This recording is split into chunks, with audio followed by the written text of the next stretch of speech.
Good morning. Welcome, everyone. My name is Kirsten Hunter. I am the Director of Lifespan Ministries here at South Church, serving in co-leadership with Reverend Ellen Quadgrass and serving in shared ministry with all of you. We have a tiny crew of wildly hearty folks here with us in the sanctuary this morning. I am excited to have people to make eye contact with. And I hope many more who are joining us online. I can't see you, but I'm glad that you're here. We would love to connect and find out more about you if you are joining us for the first time. If that's the case and you'd like to connect with our community, feel free to send us an email, info@southchurch-uu.org, and we will get back to you and get to know you better. As I said, today, with the exception of a few of us, we are online.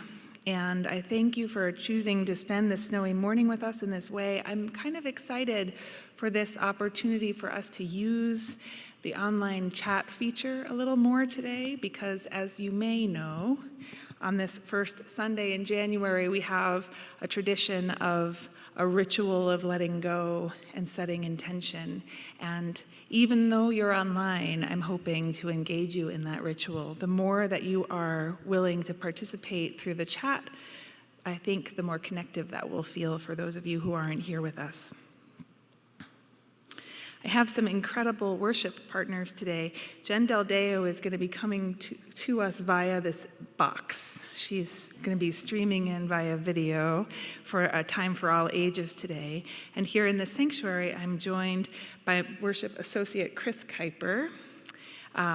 He is one of a team of worship associates who help support us in creating worship services each week.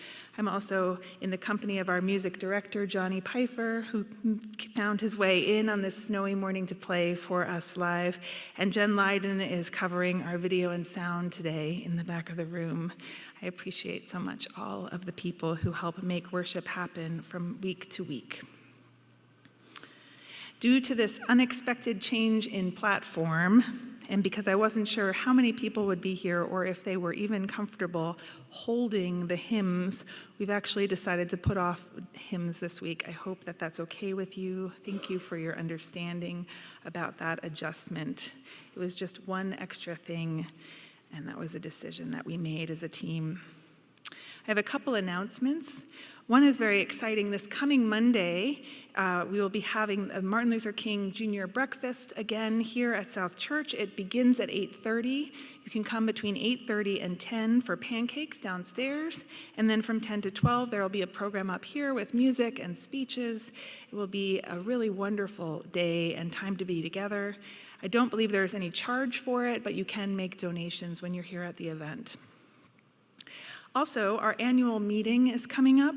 This is an announcement just for members of South Church. Members, as we may all know, are the people who do the governance of our congregation. And so once a year, we have an annual meeting where we gather members to vote in our new budget and talk about any changes that we need to do. That's going to be happening on January 28th here in the sanctuary right after service. So please plan to be here that day. And the last thing that I'll let you know about this week, our senior youth, we're going to be selling chili to-go dinners, pre-ready and frozen, ready for you to take home downstairs. And obviously, we only have a few folks. If you guys want chili to go, you let me know. But we will have that available next week. So if you want to grab dinner and stock up your freezer, our youth will be selling the leftovers from our chili night. Thank you to everyone who made chili, by the way, on our chili night. It was a wonderful time together. And mark your calendar for next year, because we're working on making it a little more celebratory, possibly having some music and performances happening up here in the sanctuary to make the night feel a little more festive as a part of that. Okay, I think we're ready.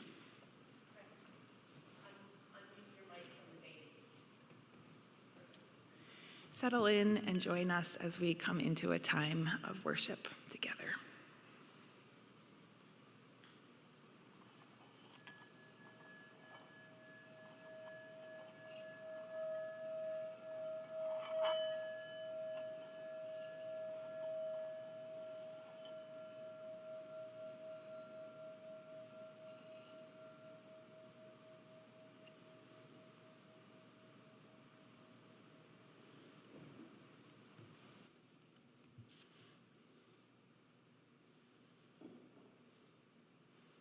We'll now light the chalice.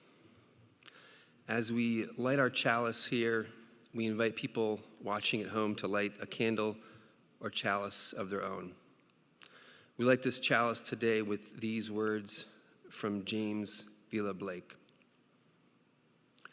Love is the spirit of this church, and service its law. This is our great covenant, to dwell together in peace, to seek the truth in love, and to help one another.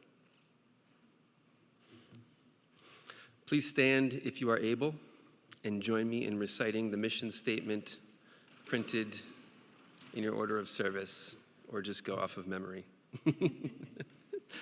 At South Church, we nurture spiritual growth through worship, learning, and community. We celebrate the worth and dignity of all people and inspire one another to act on our faith in the larger community. Thank you.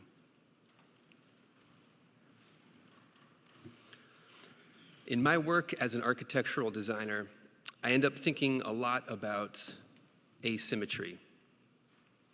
I find it interesting that most clients have a first instinct of forms that are symmetrical.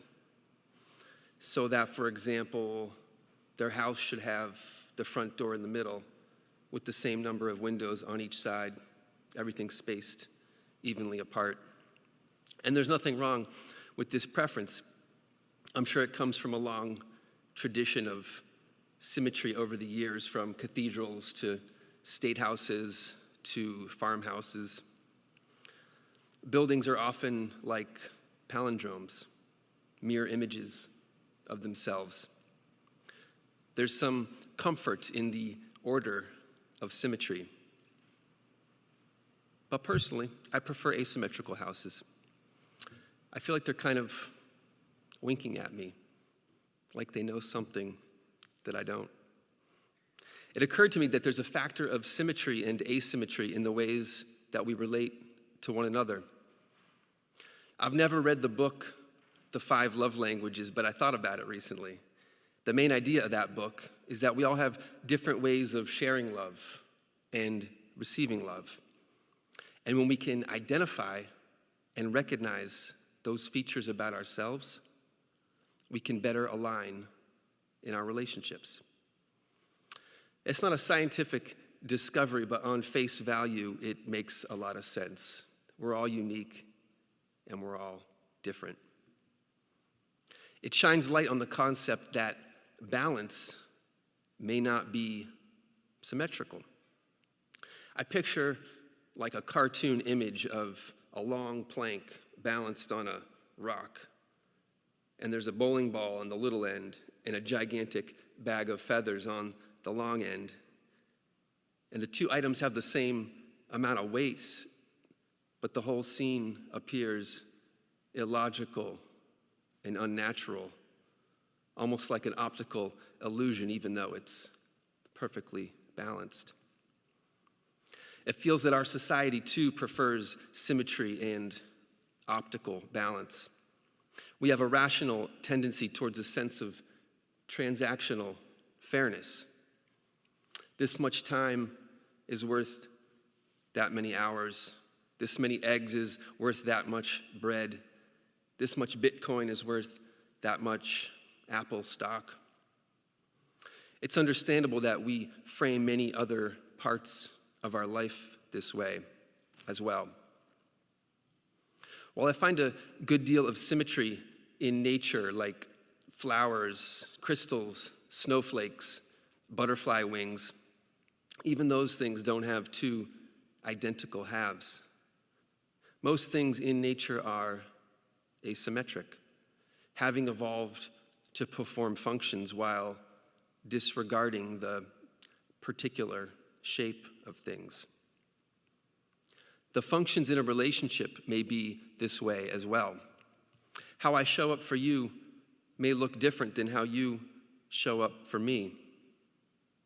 It's when we can feel the showing up and not measure it that we can find a deeper version of balance, where asymmetry isn't an unequal exchange, but actually the very architecture of what makes relationships meaningful.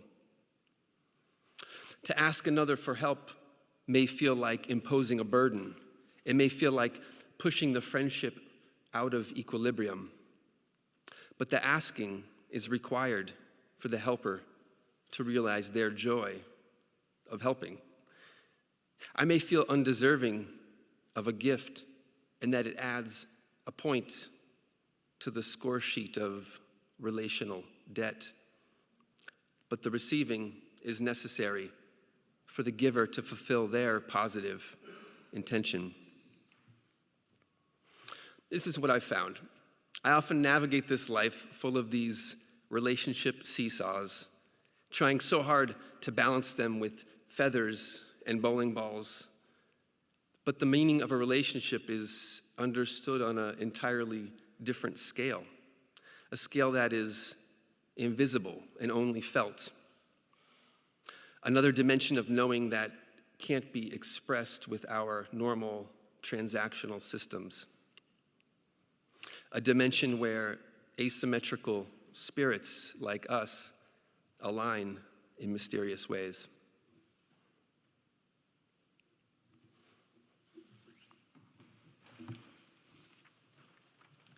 Love that idea of asymmetrical spirits aligning. Jen, did you bring a mic this way? Oh, great.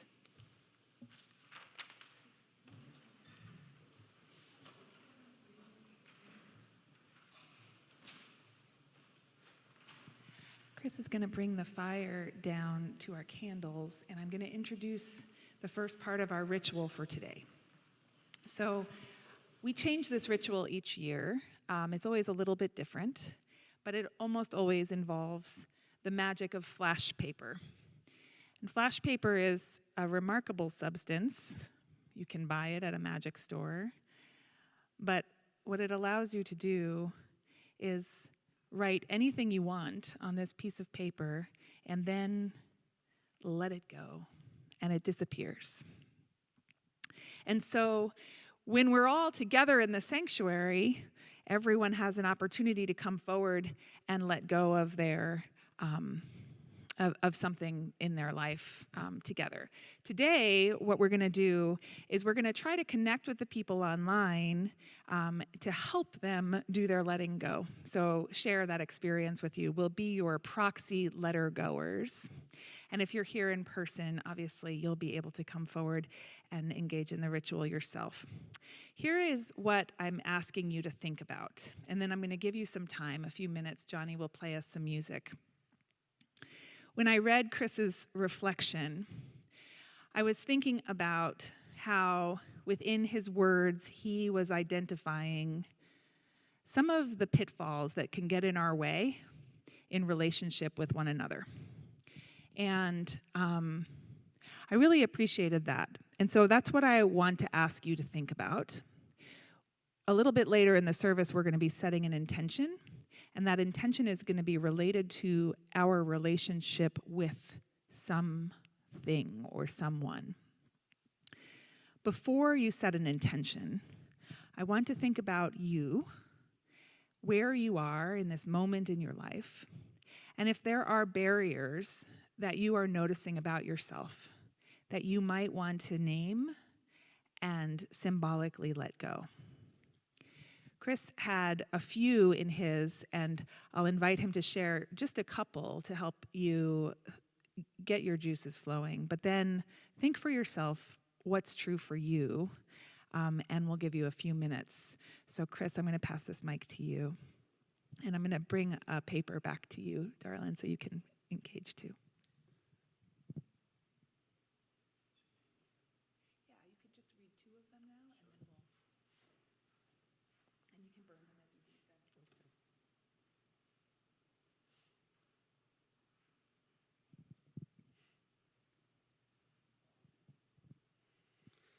Let go of the way that things are supposed to be.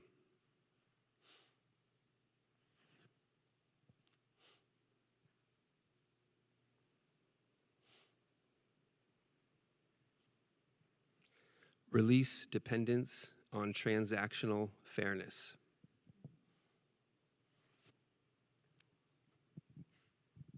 Okay, so everyone has a few minutes. For those of you at home, after these few minutes, I'll give you instructions about how to use the chat box to share with us. But for right now, just think about what it is you want to let go of.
Okay, so Chris and I are going to stand here.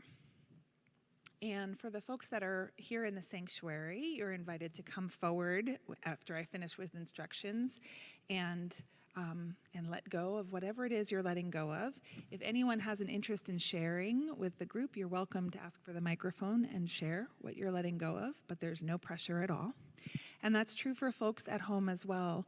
So you have two choices. I have the chat box in front of me so I can see what you write, and you can do one of two things. If you would like me to, Chris or I will take turns to engage in the ritual for you. You can either just write your name, and we will describe it that way, like we're letting go for Jennifer. Or you can write what you want to let go of, or you can write both. So if you want to just write a word, like I'm letting go of perfectionism, we can share that that's what's being let go of. If you want us to share your name, you can write that in the chat. I won't read anything other than what you write into the chat box. So if you want both your name and what you're letting go of, write both things. And when you're ready to do that, go ahead and write that into the chat, and Anyone who's here in person is welcome to come forward now. And Chris, if you want to burn your other intentions, you can too.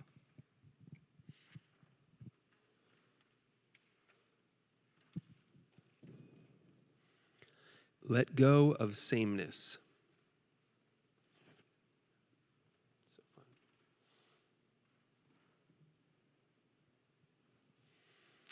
Let go of trying to measure things.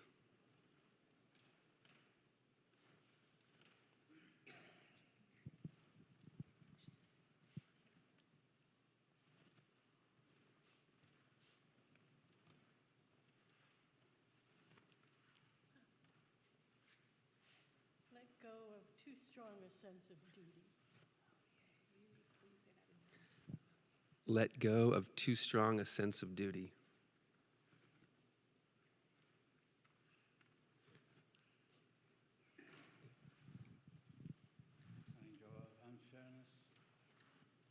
Letting go of unfairness.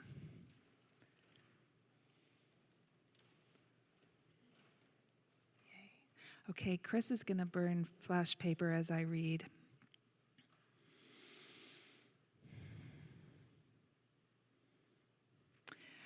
Letting go of fear and anxiety for Katie. Nice. Letting go of expectations. Hillary C. is letting go of despondency. Jane Kavanaugh, I said your name, sorry, Jane, is letting go of catastrophic thinking. Letting go of unproductive, righteous indignation. Letting go of ice cream. Letting go of the past.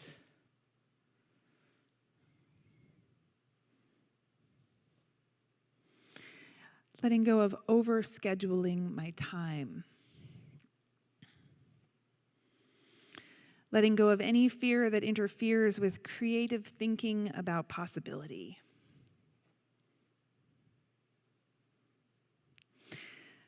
Someone in the chat says, they'll take that ice cream.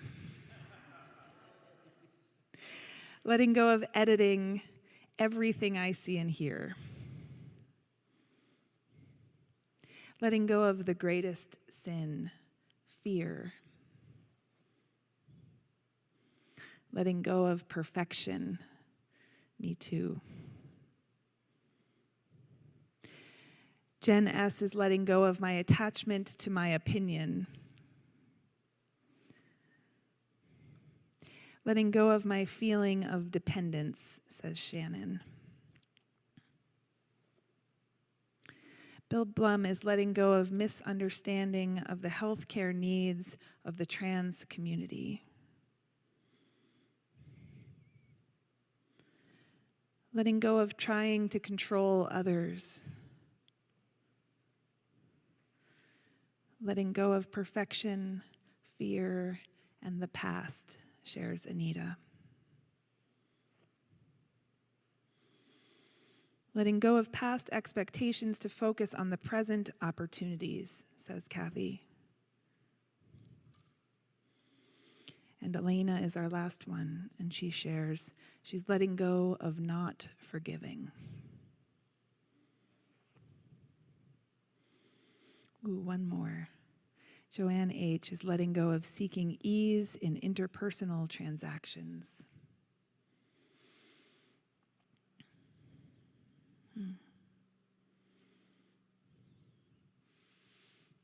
I am letting go of perfectionism as I named, but I really want to let it go. There we go. Thank you. Whoop, one more.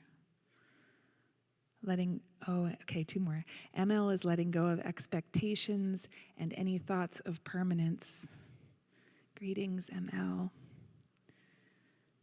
And letting go of the way things should be. I love that.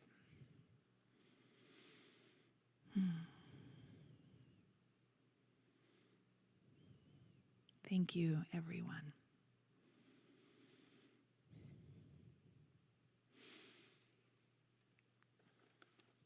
we have a story for you.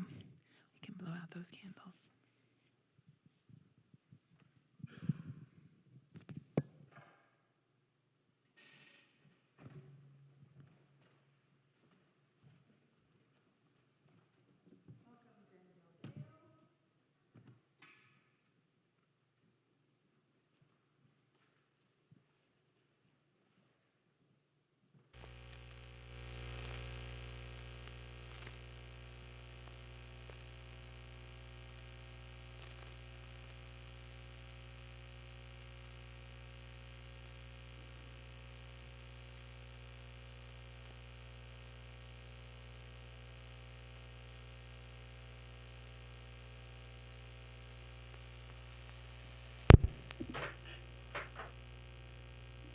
Happy New Year! Guess who? How did you know it was me? I want to talk today about a story that is going around Instagram, and it's actually a story from 2015. It originally aired on a podcast called The Bittersweet Life, and you could look it up. You could listen to the whole episode, which I would recommend. It's from February of 2015, and the story gets popular every couple of years because I think humans really like this sort of thing. And it's about a little kid who at the time was 7 or 8, and she has a collection of dozens and dozens and dozens of shiny trinkets that are gifts given to her by the crows that live in her neighborhood. And one really cool thing about that is that crows are not quick to trust people. Crows are very smart, and they know that humans can potentially be dangerous to them. And so they're not going to be quick to bring gifts to people. But this little girl made a practice over a long period of time of very carefully, generously leaving high quality food that the crows love in the same spot every day for them. And at some point, the crows started bringing things to the girl in return for this special way that she was taking care of them. And over time, it became a habit for all of the crows and the girl. And now their lives are intertwined with each other. They're a significant part of each other's lives. And while we don't know what crows' emotions are, it's still really cool to think of this relationship that they have built over a long period of time where they're giving to each other in really special ways. And that's just a really beautiful thing. And I'm really grateful that at church, we have the opportunity to do that same kind of thing. We keep showing up, we keep practicing together, we offer gifts to each other, whether that is good discussions, or stories, or listening, or taking care of each other, or maybe even sometimes bringing each other shiny objects. But over time, you and I have the opportunity to build this same kind of relationship where we are part of each other's lives, we make each other's lives better, and we give and receive gifts all the time. I'm grateful for that, and I look forward to seeing you really soon and practicing this gift sharing with you. Bye.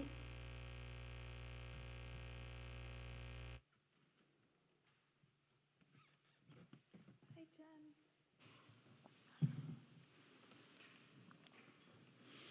Jen. It's remarkable what we've learned during COVID. There's all these little things that are showing up today and reminding me of that time. It was an interesting time for all of us. It was a difficult time for all of us, but there was all of this practice at being limber and adjusting on the fly, and I'm grateful for that. Jen said in her Time for All Ages about the crows that we don't know how crows feel, and that's true. But there was this beautiful chapter in Robin Wall Kimmerer's book, Braiding Sweetgrass, where she talks through her rationale about a discovery she made, which is that the natural world loves us. It loves us back.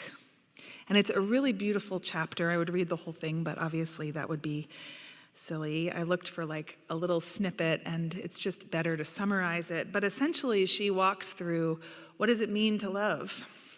And she goes through the qualities of what love is, what it looks like, and she talks about how she's figured out by gardening that her beans love her back. They nourish her, they give her gifts. There is reciprocity in their relationship. That idea of reciprocity is in my heart today. It's different than a transaction. Reciprocity is a sense of shared interest in one another. And in that story about the crow and the little girl, there is true reciprocity that develops between them. So whether or not the crow has emotional feelings, the crow is engaging in love with this little girl. A couple months ago in November, I wrote a newsletter about love, and I shared with you something from Bell Hooks. Bell Hooks wrote a book called All About Love, and in it she defines love as a verb. It's not a noun or a feeling. She says love isn't just something that happens, it is a choice, it is active, it is something we cultivate. And I heard that in that story too, that stretch of time, that patience, and that sense of not really being focused on what you're going to get from it, but just focused on the moment and what you're feeling called to give to this other being that you're interacting with. Bell Hooks qualifies love as having 6 characteristics. They include care, commitment, knowledge, which she describes as being genuinely curious about people around you and accepting of who they are, responsibility, respect, and trust. And she's pretty adamant that if those 6 things aren't present, you're not dealing with love, which I also think is interesting because I think we lean toward a sentimental kind of love. We think about love as, oh, I love you. It's this feeling and it's sort of stable. The way that Bell Hooks talks about love, it is action. It is choice. It is something we elect to do.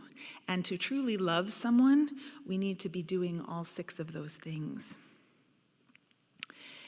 And there, I think, is something for us to learn in that as we, as a whole church community, endeavor to build our connections with one another and endeavor to build our connections with the world outside the doors of our church. And so for our second part of our ritual this morning, as you're preparing to set an intention, I want you to think about love as an action word. This community that we're building at South Church is a community that is fueled by acts of love. We are practitioners if we choose to be. I would like you to think about a relationship you already have, something that is already bubbling in your life that you want to give more intention to. And I want you to think wide.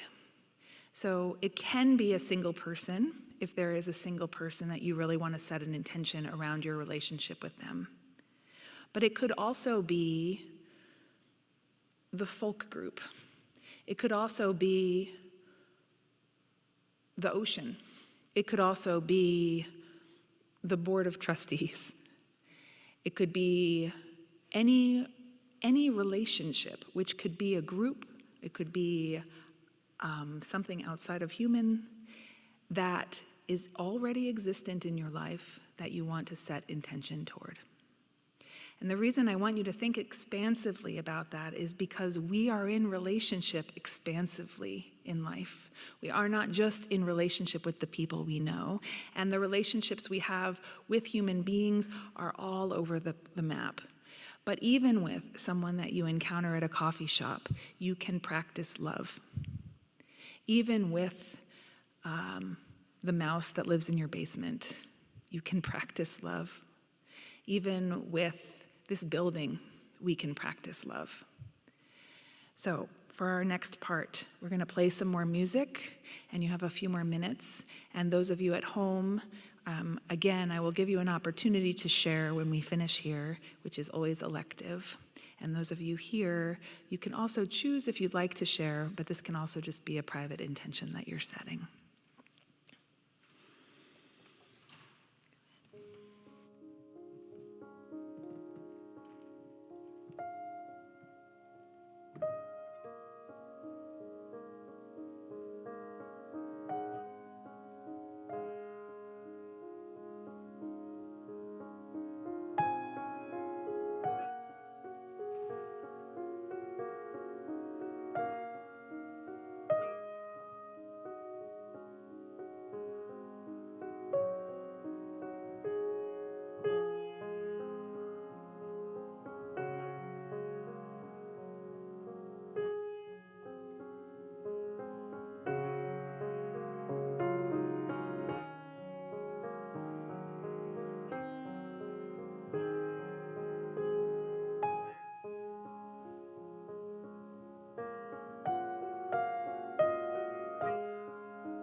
Okay.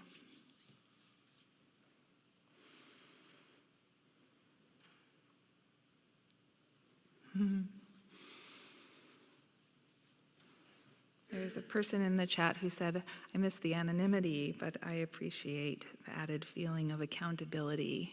And I think there's something to that. Anonymity is a two-sided thing, because when we don't share these things that we set in our hearts with others, we don't create that accountability. And so I like that observation. I appreciate that. And that doesn't mean that's always the right choice. More than one thing can be true. So we've set intentions, and I have help articulating that you can seek to have this kind of accountability if you wish around your intention, which is by sharing it with others. So if there's anyone in the room that wants to call out what your intention is, you're welcome to. If there's anyone on the chat that would like to share your intention, you're welcome to share that as well.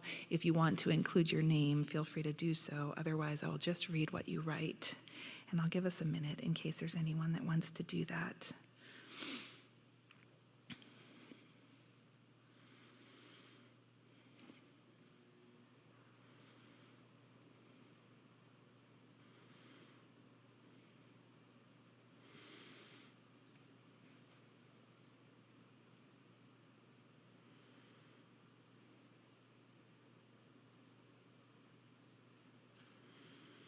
It's nice to see these comments that people are here, but it doesn't seem like anyone wants to share their intention, which is fine. I sort of anticipated that.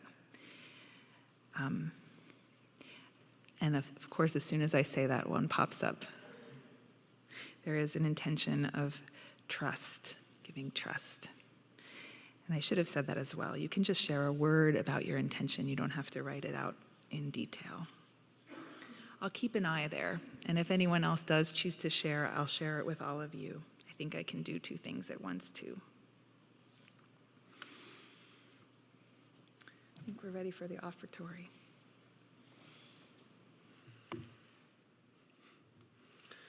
During the month of January, our collection will be shared with Planned Parenthood of Northern New England.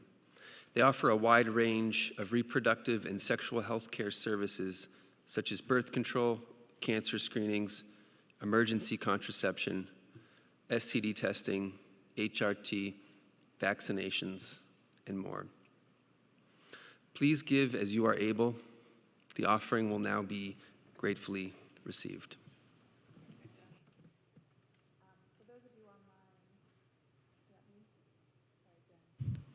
For those of you online, you'll see a QR code that's on your screen. If you use another cell phone, and scan that QR code, it'll take you right to the donation page. But if that doesn't work for you, you can also go right to the website, www.southchurch-uu.org.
We didn't plan to do the "From You I Receive," but thank you for your gifts. Jen's got them in the back. There are a few other intentions that have been shared in this chat. One is for my sister, for myself, and all that have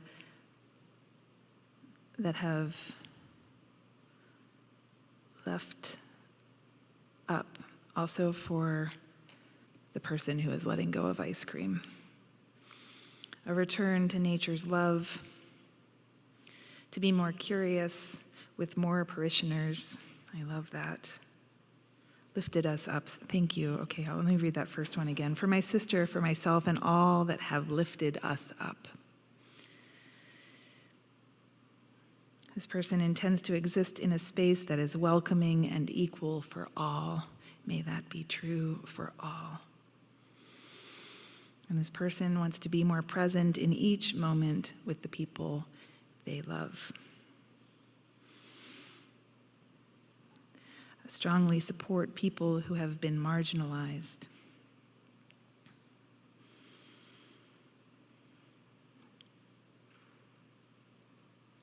An intention to return to nature's love from Wes. Oh, and Bab's offering forgiveness to her sister and herself. And healing vibes for Henry.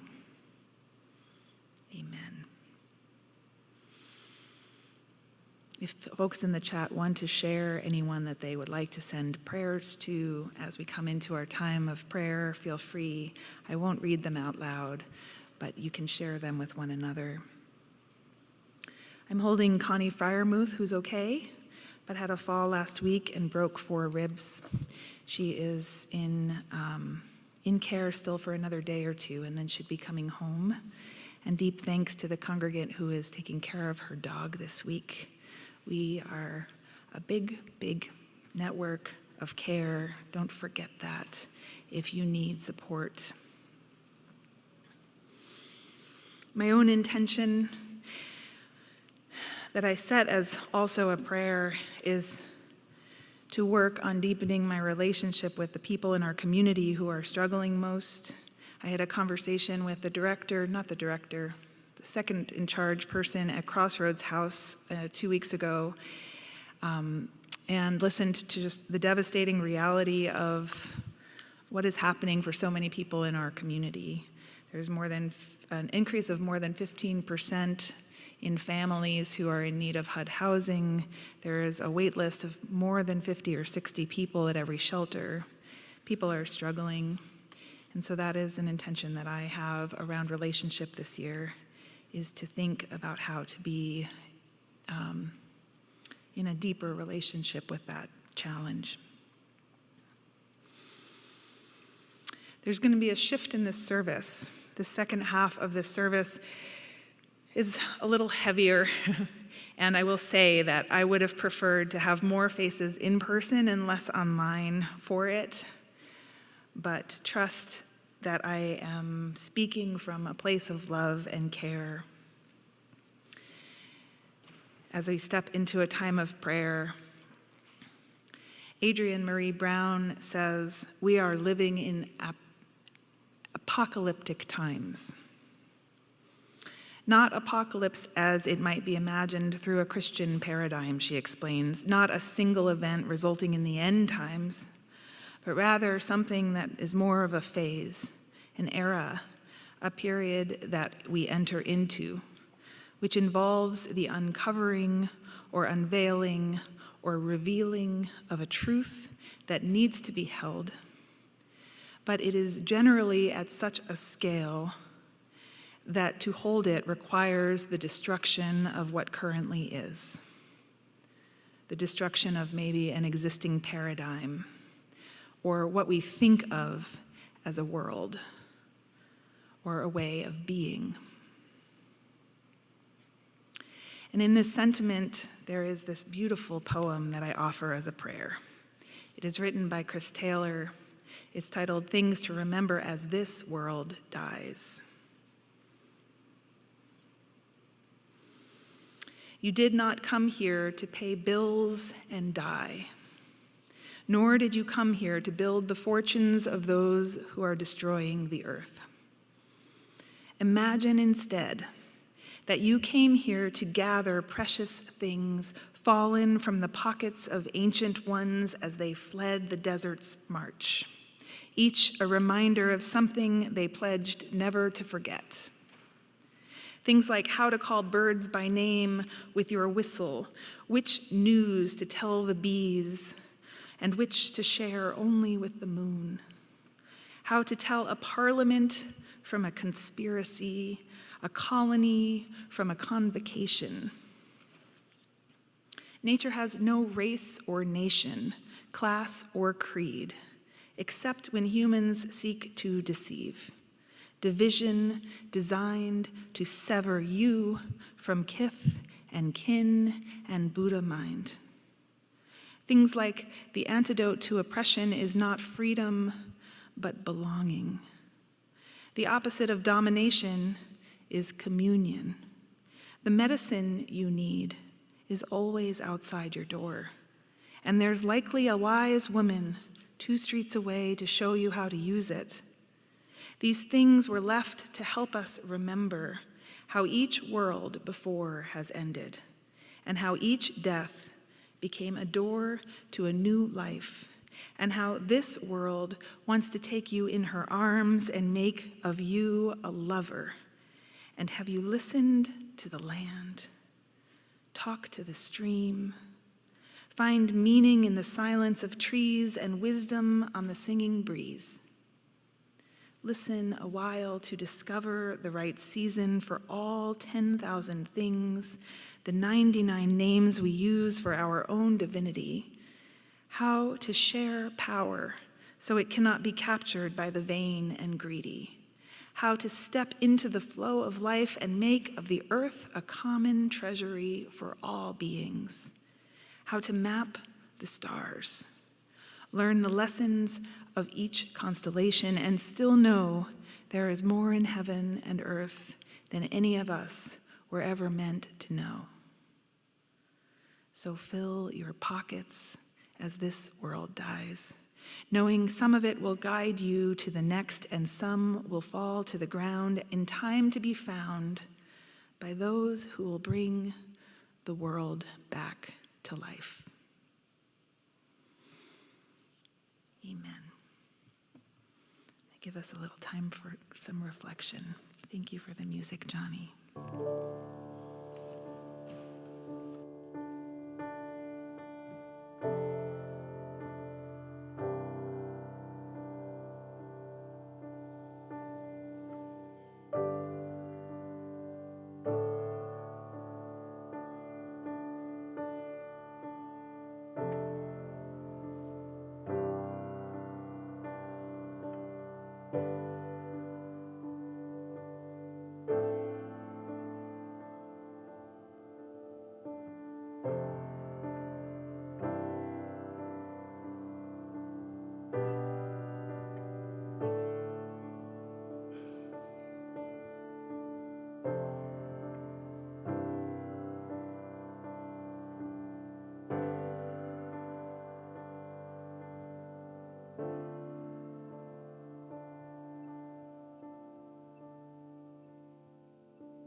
So I don't find the idea of our planet being in the midst of an apocalyptic time to be particularly comforting. And I certainly hadn't intended to talk about it with all of you without being able to see most of your faces, as I said. But as I look at the world, I do think this is an accurate picture. And it's less obvious to some of us than others. Some of us are safer than others. Some of us are more at risk. Some of us are really hurting. Having sat with this idea of apocalypse, I've begun to find that this hard truth is actually helpful in looking toward the future, because we are witnessing absolutely destructive events and unimaginable challenges. And by acknowledging the wider magnitude, we can also then recognize that after this time of apocalypse will come new growth and new paradigms. And during this time of apocalypse, we need joy. Adrienne Marie Brown led a workshop in August that I attended that was titled Joy in the Time of Apocalypse. The whole time was focused on how you foster joy in the face of such suffering. It is challenging, but it is important. Relationship is the key. We need one another. We need to be prioritizing our hearts, and we have to help each other to do that. This is a time to care for each other, to make space for dancing and singing and laughing and watching sunrise and sunset. We need to be celebrating artists, encouraging them, protecting them. We need to be celebrating writers, people who are truth tellers.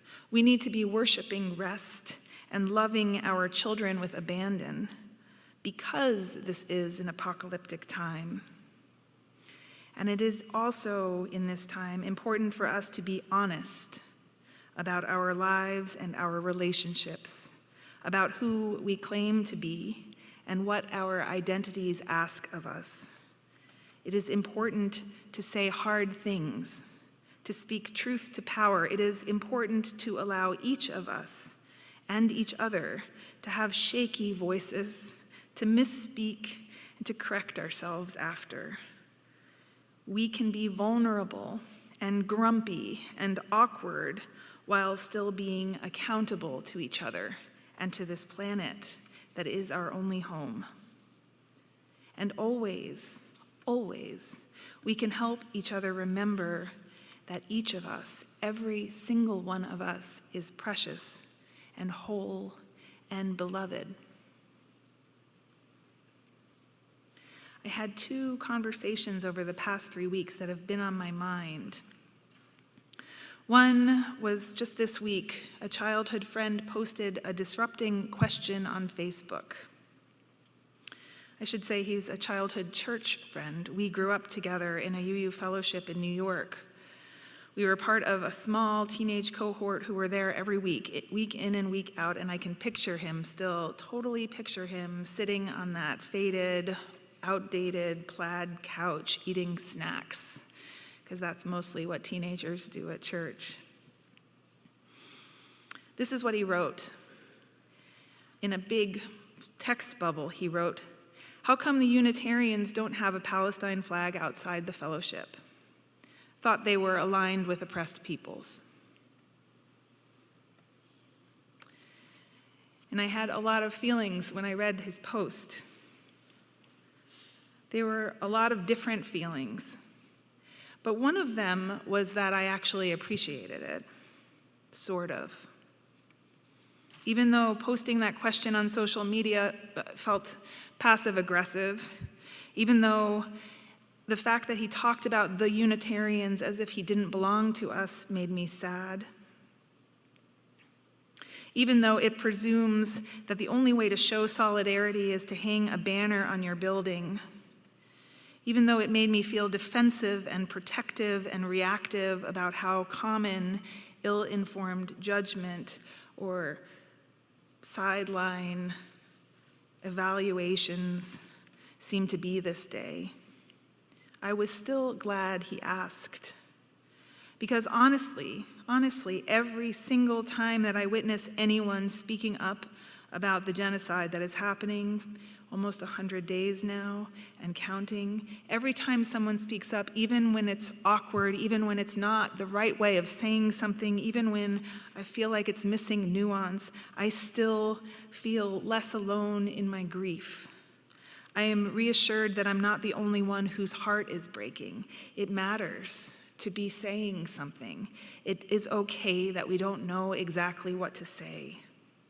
And that's true about all of the challenges we're facing in this apocalyptic time. It matters to be saying something. It matters to know what is in one another's hearts. It matters to know that we're not alone.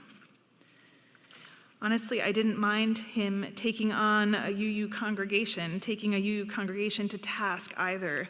I think that our faith communities should be places where someone can ask hard questions of us imperfectly and still be offered a response, still be heard.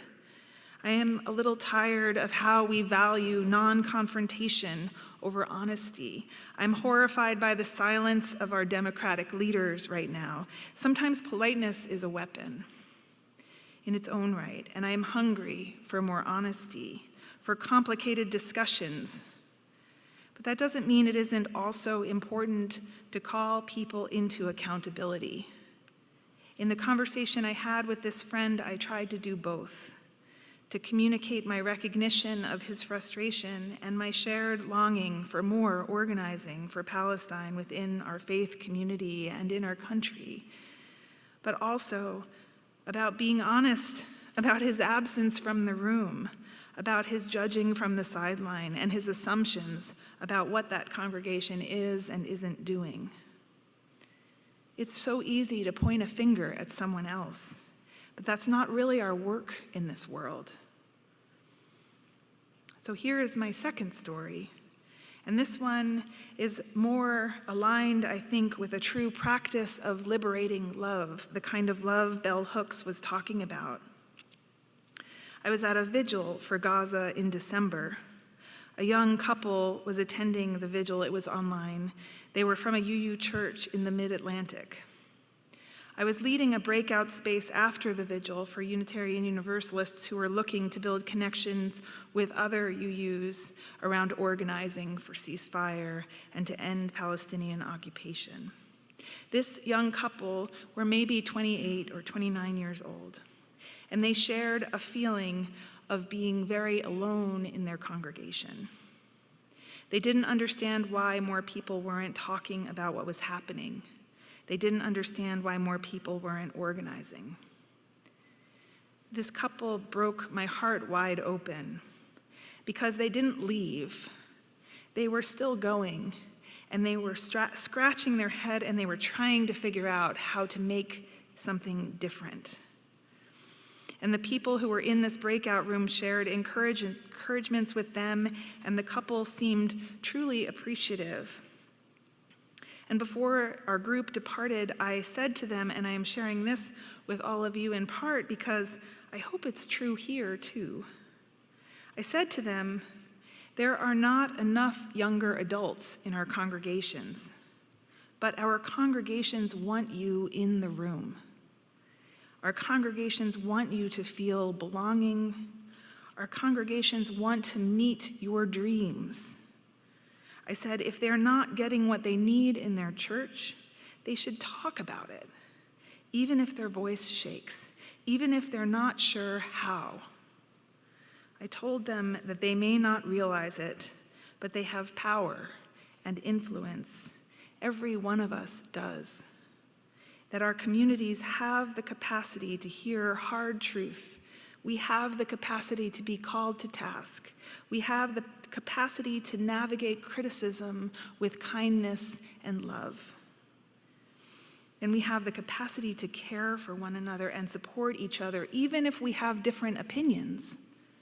We can be a congregation of more than one mind. In fact, we always are. Maybe especially so in these times. Anyone who has belonged to a church for any length of time knows that the feeling of disappointment that is bound to come at some time or another for all of us.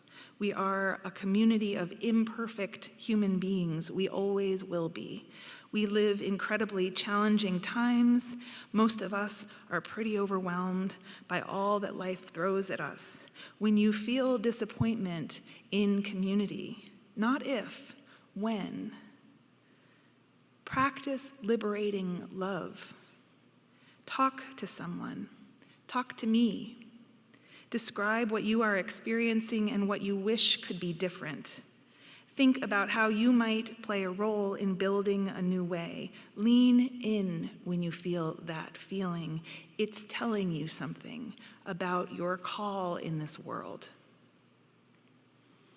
If we commit to a practice of liberating love with one another, heaven knows what might emerge. I know that writing something in a chat box or onto a journal page or onto a little piece of cardstock isn't a blood oath, but I promise you that what I'm saying is true. Seeking ways to deepen our relationships with one another, our relationships with this world, strengthening trust and mutuality in our community, it is a practice that grows hope and a sense that something else is also possible. And we need hope. Scientist and educator Ayesha Khan writes, hope is not a feeling generated by an individual from within. We can't make it ourselves. Hope is a flame that is intentionally co-created in community, and then that passes through us all. The act of thinking beyond yourself as an individual is what generates hope. Connecting with our neighbors is what generates hope. Connecting across generations is what generates hope. Connecting to organizers and to poets and to visionaries and to radicals and to conservatives and to liberals and to progressives. Connecting to crows and to gardens and beaches and mountains. All of that generates hope? How will you keep building relationships so you can be ready to hear the question that breaks your heart wide open? And then, when you hear it, what will you do next?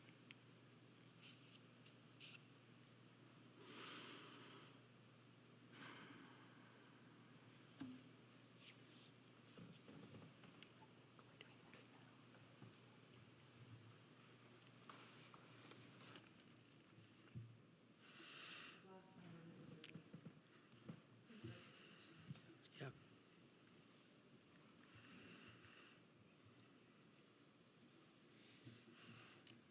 We extinguish this flame, but not the light of truth, the warmth of community, or the fire of commitment. These we carry in our hearts until we are here again.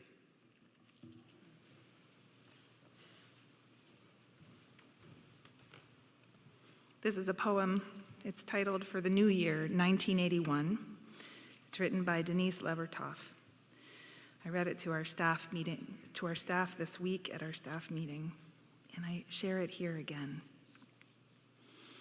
For the new year, I have a small grain of hope, one small crystal that gleams, clear colors out of transparency. I need more. I break off a fragment to send to you. Please take this grain of hope so that mine won't shrink. Please share your fragment so that yours will grow. Only so, by division, will hope increase.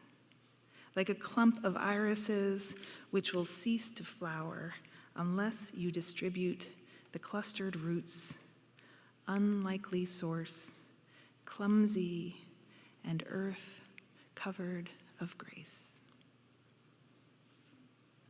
Amen. Happy New Year. Thank you for joining me into this journey of another year together.